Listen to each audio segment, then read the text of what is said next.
بسم الله الرحمن الرحيم.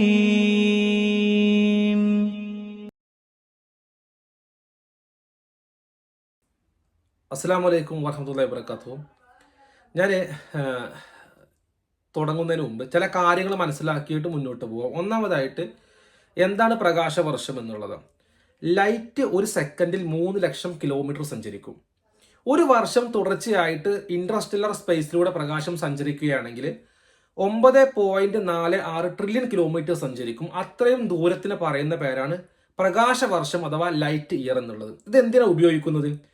നക്ഷത്രങ്ങൾ തമ്മിലുള്ള അകലം കണക്കാക്കാൻ വേണ്ടിയിട്ട്, അല്ലെങ്കിൽ ഗാലക്സികൾ തമ്മിലുള്ള അകലം കണക്കാക്കാൻ വേണ്ടിയിട്ടൊക്കെ അസ്ട്രോണമിയിൽ ഉപയോഗിക്കുന്നതാണ്. അപ്പോൾ നമ്മൾ മനസ്സിലാക്കേണ്ടത് 9.46 ട്രില്യൺ കിലോമീറ്റേഴ്സ് ആണ് ഒരു പ്രകാശവർഷം. അത്രയും വലുതാണ്. അപ്പോൾ അത്രയും വലിയ ദൂരം അളക്കാൻ വേണ്ടിയിട്ടാണ് നമ്മൾ ഈ പ്രകാശവർഷം ഉപയോഗിക്കുന്നത് എന്ന് മനസ്സിലാക്കുക. ഇനി നമ്മുടെ സ്വന്തം ഗാലക്സി ആയിട്ടുള്ള മിൽക്കി വേ ഗാലക്സിയിലേക്ക് നോക്കാം. മിൽക്കി വേ ഗാലക്സിയിൽ 100 മുതൽ 400 ബില്യൺ നക്ഷത്രങ്ങൾ അടങ്ങിയിട്ടുണ്ട്. 1 മില്യൺ എന്ന് പറയുകയാണെങ്കിൽ 10 ലക്ഷം, 1 ബില്യൺ എന്ന് പറഞ്ഞാൽ 1000 മില്യൺ ആണ്. അപ്പോൾ 100 മുതൽ 400 ബില്യൺ നക്ഷത്രങ്ങൾ അടങ്ങിയതാണ് നമ്മുടെ സ്വന്തം മിൽക്കി വേ ഗാലക്സി. അപ്പോൾ നമ്മുടെ ഗാലക്സിയുടെ ഒരു വെയിറ്റ് നമ്മളൊന്ന് ആലോചിച്ച് നോക്കുക, എത്രത്തോളം അതിന് സൈസ് ഉണ്ടാവും എന്ന് നമ്മൾ ആലോചിച്ച് നോക്കുക. അപ്പോൾ സ്വാഭാവികമായിട്ടും ഇതിൻ്റെ സൈസ് നോക്കുകയാണെങ്കിൽ, അളന്ന് നോക്കുകയാണെങ്കിൽ 1 ലക്ഷം പ്രകാശവർഷമാണ് നമ്മുടെ മിൽക്കി വേ ഗാലക്സിയുടെ സൈസ് എന്ന് പറയുന്നത്. അതായത് 1 ലക്ഷം വർഷം തുടർച്ചയായിട്ട് ലൈറ്റ് ട്രാവൽ ചെയ്താൽ എത്ര ദൂരം ട്രാവൽ ചെയ്യുമോ അതാണ് നമ്മുടെ മിൽക്കി വേ ഗാലക്സിയുടെ അതിൻ്റെ സൈസ്, അതിൻ്റെ ലെങ്ത് എന്ന് പറയുന്നത്. ഓക്കെ, ഇനി ഇതേപോലെ നമ്മുടെ തൊട്ടടുത്ത് മറ്റൊരു ഗാലക്സി കൂടിയുണ്ട്, മറ്റൊരു നക്ഷത്ര സമൂഹം കൂടിയുണ്ട്. അതിൻ്റെ പേര് ആൻഡ്രോമേഡ ഗാലക്സി. ഈ ആൻഡ്രോമേഡ ഗാലക്സിയിൽ 2,20,000 ലൈറ്റ് ഇയർ ആണ്. 2,20,000 വർഷം തുടർച്ചയായിട്ട് പ്രകാശം സഞ്ചരിക്കുന്ന അത്ര സൈസാണ്, അത്രയും വലുതാണ് നമ്മുടെ ആൻഡ്രോമേഡ ഗാലക്സിയുടെ ലെങ്ത് എന്ന് പറയുന്നത്. അപ്പം സ്വാഭാവികമായിട്ടും നമ്മളുടെ മിൽക്കി വേ ഗാലക്സിനേക്കാൾ എത്രയോ വലുതാണ് ആൻഡ്രോമേഡ ഗാലക്സി. ഇനി ഒരു പുതിയൊരു പഠനം വന്നിട്ടുണ്ട്. അതായത് ബ്ലാക്ക് ഹോളുമായി ബന്ധപ്പെട്ടിട്ടുള്ള ഒരു പഠനമാണ് വന്നിട്ടുള്ളത്. അത് പറയുന്നതിന് മുമ്പ് എന്താണ് ബ്ലാക്ക് ഹോൾ എന്ന് പറയാം. ബ്ലാക്ക് ഹോൾ എന്ന് പറയുന്നത് മുഴുവനായിട്ട് നമുക്ക് സയന്റിഫിക്കലി ഇതേക്കുറിച്ച് അണ്ടർസ്റ്റാൻഡ് ചെയ്യാൻ പറ്റിയിട്ട് മനസ്സിലായിട്ടില്ല എങ്കിലും ചില കാര്യങ്ങൾ നമുക്ക് പറയാൻ സാധിക്കും. ഒന്നാമതായിട്ട് ഈ ബ്ലാക്ക് ഹോൾ എന്ന് പറയുന്നത് നമ്മുടെ കോസ്മോസിലെ ചില ഏരിയകളാണ്. ആ ഏരിയകളിൽ, ആ ഒരു ബൗണ്ടറിക്കകത്ത് പ്രകാശം പോലും, ലൈറ്റ് പോലും എസ്കേപ്പ് ആവാത്ത വിധത്തിൽ എല്ലാത്തിനും വലിച്ചെടുക്കാൻ കഴിവുള്ള ഹയർ ലെവലായിട്ട് എക്സ്ട്രീം ആയിട്ടുള്ള ഗ്രാവിറ്റേഷണൽ പുള്ളുള്ള ഒരു പ്രത്യേക ബൗണ്ടറികൾ, ഈ പ്രത്യേക ഒബ്ജക്റ്റുകൾ പറയുന്ന പേരാണ് നമ്മൾ ബ്ലാക്ക് ഹോൾ എന്നുള്ളത്. അപ്പോൾ ബ്ലാക്ക് ഹോളിൽ നിന്ന് രക്ഷപ്പെടണമെങ്കിൽ സ്വാഭാവികമായിട്ടും മലയാളത്തിൽ നമ്മളിത് പറയുന്ന പേര് തമോ ഗർത്തങ്ങൾ എന്നാണ്. അപ്പോൾ അവിടെ രക്ഷപ്പെടണമെങ്കിൽ പ്രകാശത്തിനേക്കാൾ, ലൈറ്റിനേക്കാൾ വേഗതയിൽ സഞ്ചരിക്കണം. അപ്പോൾ 3 ലക്ഷം കിലോമീറ്റർ സഞ്ചരിക്കുന്ന, സെക്കൻഡിൽ സഞ്ചരിക്കുന്ന ലൈറ്റിനേക്കാൾ വേഗതയിൽ സഞ്ചരിക്കുക എന്നുള്ളത് നമ്മളുടെ യൂണിവേഴ്സിൽ പോസിബിൾ അല്ല. കാരണം കോസ്മോസിന്റെ ഹയർ സ്പീഡ് എന്ന് പറയുന്നത് ലൈറ്റിന്റെ സ്പീഡാണ്. ലൈറ്റിന്റെ സ്പീഡ് കവർ ചെയ്യുക എന്നുള്ളത് പോസിബിൾ അല്ല. സ്വാഭാവികമായിട്ടും ബ്ലാക്ക് ഹോളിന്റെ അടുത്ത് വരുന്ന മാറ്റർ ആയാലും ശരി, ലൈറ്റ് ആയാലും ശരി, എല്ലാത്തിനെയും ബ്ലാക്ക് ഹോൾ പിടിച്ചെടുക്കും. അത്ര ഗ്രാവിറ്റേഷണൽ പവർ ഉള്ളതാണ്, ഗ്രാവിറ്റേഷണൽ പുള്ള് ചെയ്യാനുള്ള കപ്പാസിറ്റി ഉള്ളതാണ് ഈ ബ്ലാക്ക് ഹോൾ എന്ന് പറയുന്നത്. ഇനി എന്താണ് പഠനം എന്ന് നോക്കാം.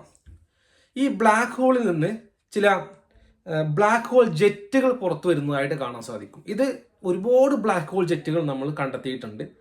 അപ്പോൾ ഈ ബ്ലാക്ക് ഹോൾ ജെറ്റ് ഏറ്റവും ലെങ്തി ആയിട്ടുള്ള ഒരു pair of black hole jet, ഒരു 2 ബ്ലാക്ക് ഹോൾ ജെറ്റുകൾ നമ്മൾ കണ്ടെത്തി എന്നുള്ളതാണ് ഏറ്റവും പുതിയ പഠനം വരുന്നത്. അപ്പോൾ നേരത്തെ ഞാൻ പറഞ്ഞിട്ടുള്ള എന്താണ് പ്രകാശവർഷം എന്നുള്ളത് നിങ്ങൾക്ക് മനസ്സിലായിട്ടുണ്ടാവും, ജനറൽ ആയിട്ട് മനസ്സിലായിട്ടുണ്ടാവും. രണ്ടാമതായിട്ട് അതെന്തിനു ഉപയോഗിക്കുന്നു മനസ്സിലായിട്ടുണ്ടാവും. മൂന്നാമതായിട്ട് നമ്മുടെ മിൽക്കി വേയുടെ സൈസ് ഞാൻ പറഞ്ഞിട്ടുണ്ട്.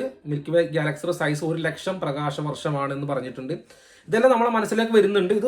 ഇത് നമ്മളെ കൊണ്ട് ചിന്തിക്കാൻ കഴിയാത്ത രീതിയിലുള്ള അത്രത്തോളം വലിപ്പമേറിയതാണ് ഇതെല്ലാം.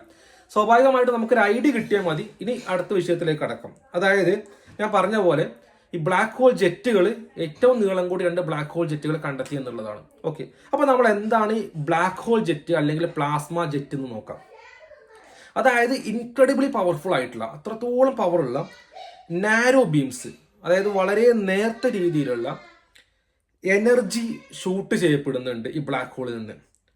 അങ്ങനെ എനർജി ഷൂട്ട് ചെയ്യപ്പെടും നാരോ ആയിട്ട് കിലോമീറ്ററുകളോളം, അതായത് മില്യൺസ് അല്ലെങ്കിൽ ബില്യൺസ് കിലോമീറ്ററുകളോളം ഷൂട്ട് ചെയ്യപ്പെടും നാരോ ആയിട്ടുള്ള അയോണൈസ്ഡ് ഗ്യാസ് അല്ലെങ്കിൽ പ്ലാസ്മയുടെ ഒരു ഒരു ഒരു കൂട്ടത്തെയാണ് നമ്മൾ പറയുന്ന പേരാണ് പ്ലാസ്മ ജെറ്റ്, അല്ലെങ്കിൽ നമ്മൾ പറയുന്ന പേരാണ് ബ്ലാക്ക് ഹോൾ ജെറ്റ് എന്നുള്ളത്. ഇനി ഇതെങ്ങനെ ഫോം ചെയ്യുക എന്നുള്ളതാണ്. ഇത് ഒരു ബ്ലാക്ക് ഹോളിന്റെ അകത്തേക്ക് ഒരു മാറ്റർ വീണ് കഴിഞ്ഞിട്ടുണ്ടെങ്കിൽ ആ മാറ്റർ ഹീറ്റ് ആവുകയും സ്വാഭാവികമായിട്ടും ഒരു ഹയർ എനർജി അത് പുറപ്പെടുവിക്കുകയും ചെയ്യും.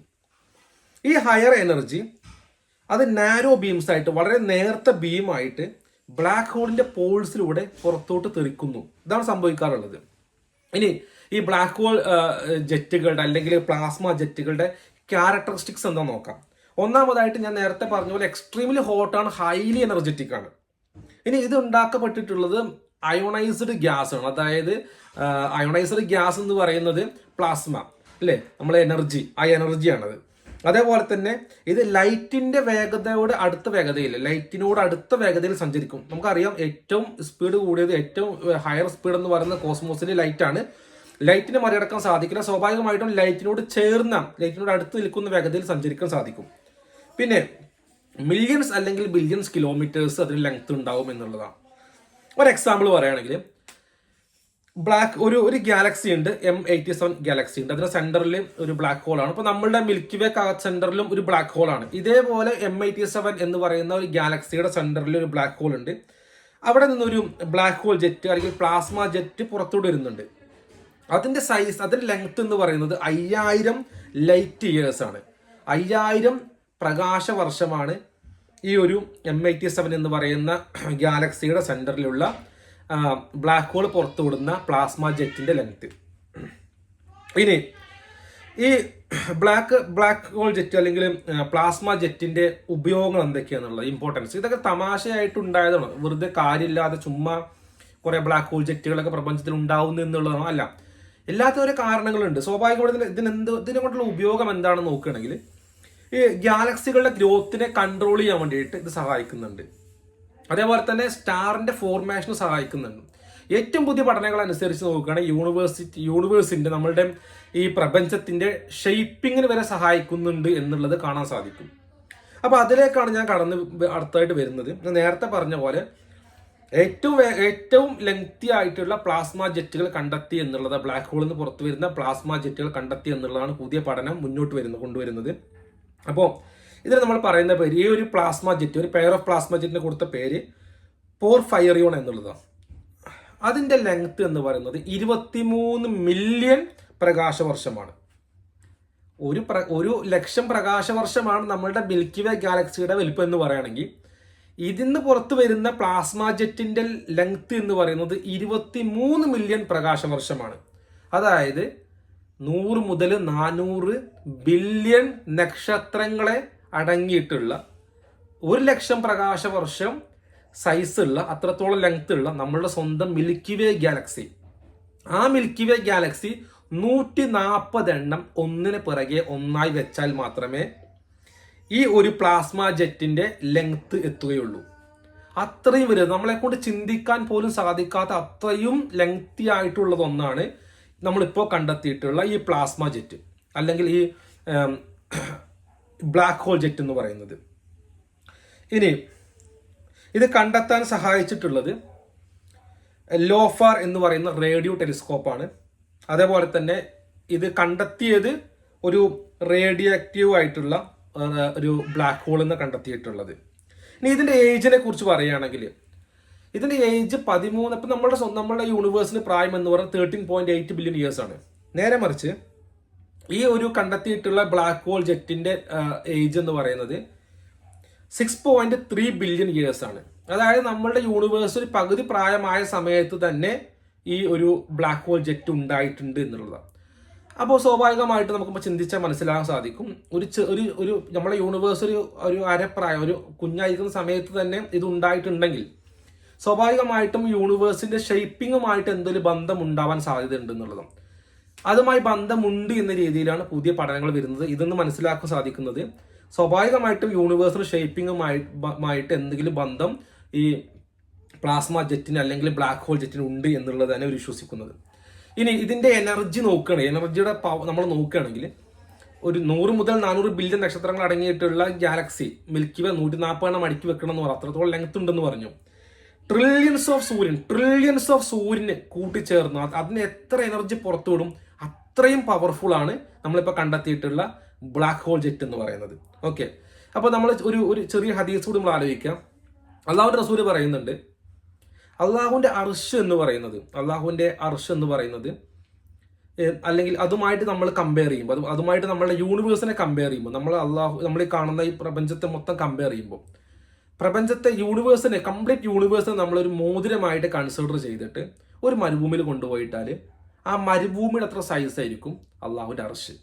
അതായത് അള്ളാഹുവിന്റെ അർശിന്റെ മുമ്പിൽ ഈ മോതിരം ഒന്നുമല്ല എന്ന് പറഞ്ഞ പോലെ, അള്ളാഹുവിന്റെ അർശിന് മുമ്പിൽ അല്ലെങ്കിൽ മരുഭൂമിക്ക് മുമ്പിൽ മോതിരം ഒന്നുമല്ല എന്ന് പറഞ്ഞ പോലെ, അള്ളാഹുവിന്റെ അർശിന് മുമ്പിൽ ഈ പ്രപഞ്ചമൊന്നും ഈ യൂണിവേഴ്സ് ഒന്നുമല്ല എന്നുള്ളതാണ്. സീറോ ആയി നെഗ്ലക്റ്റ് ചെയ്യുന്ന രീതിയിലുള്ളതാണ്. അപ്പോൾ എല്ലാവർക്കും മനസ്സിലായി എന്ന് വിചാരിക്കുന്നു. ഇതിനെ സൈസിനെ കുറിച്ച് പറയാൻ വേണ്ടിയിട്ടാണ് ഈ വീഡിയോ പറഞ്ഞിട്ടുള്ളത്. അതേപോലെ പുതിയൊരു കണ്ടെത്തലിനെ കുറിച്ച് പറയാൻ വേണ്ടിയിട്ട് കൂടിയാണ് ഈ വീഡിയോ ഞാൻ നിങ്ങൾക്ക് മുന്നിൽ പറഞ്ഞു തന്നത്. അപ്പോൾ എനിവേ, അസ്സലാമു അലൈക്കും വറഹ്മത്തുള്ളാഹി വബറകാതുഹു. മറ്റൊരു വീഡിയോ ആയിട്ട് വീണ്ടും കാണാം ഇൻഷാ അല്ലാഹ്.